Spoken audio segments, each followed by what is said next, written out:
Well, I think everybody likes a full house. And as I look out today, I think we have a full house. And that is made possible really by Michelle and Howard and this magical setting. And let me tell you something. She works every day, probably as hard as this team at MGH works, and she beats the devil in the details. So, Michelle, thank you again. I'm not good. So, I want to thank our extraordinary presenters today, this morning, for their time, their talent, and their selflessness.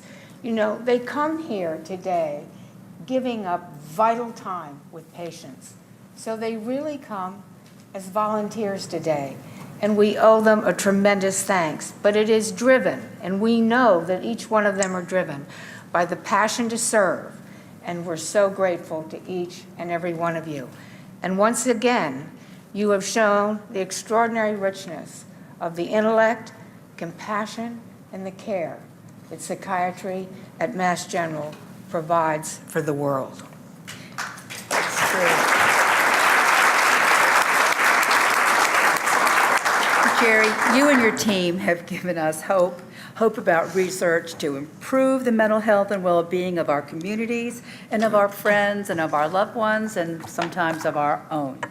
We can imagine a new order.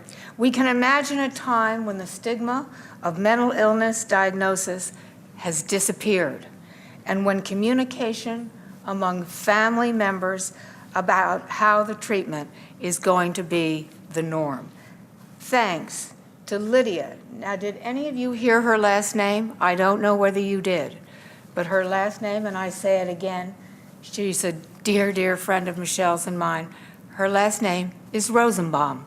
And maybe today you have heard from somebody else named Rosenbaum.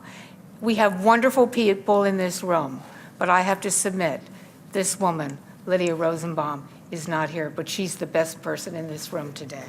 You're here. I'm not saying this. You just go ahead. You go ahead. Okay, so we can imagine a time when mental health care is reimbursed as fully as any other medical office visit or procedure.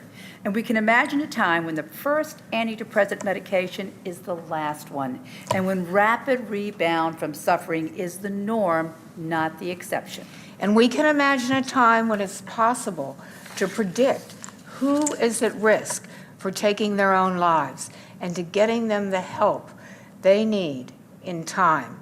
We can imagine a time when diet, exercise, and other lifestyle choices combined with medication or gene therapy can prevent the onset of cognitive decline and dementia.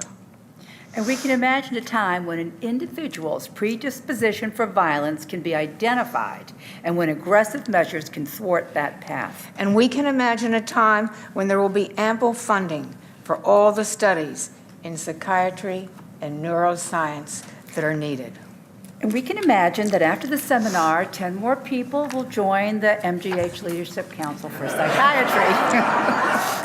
And we can imagine a time where we will no longer need to say, no family goes untouched. Thank you. Thank you, all of you.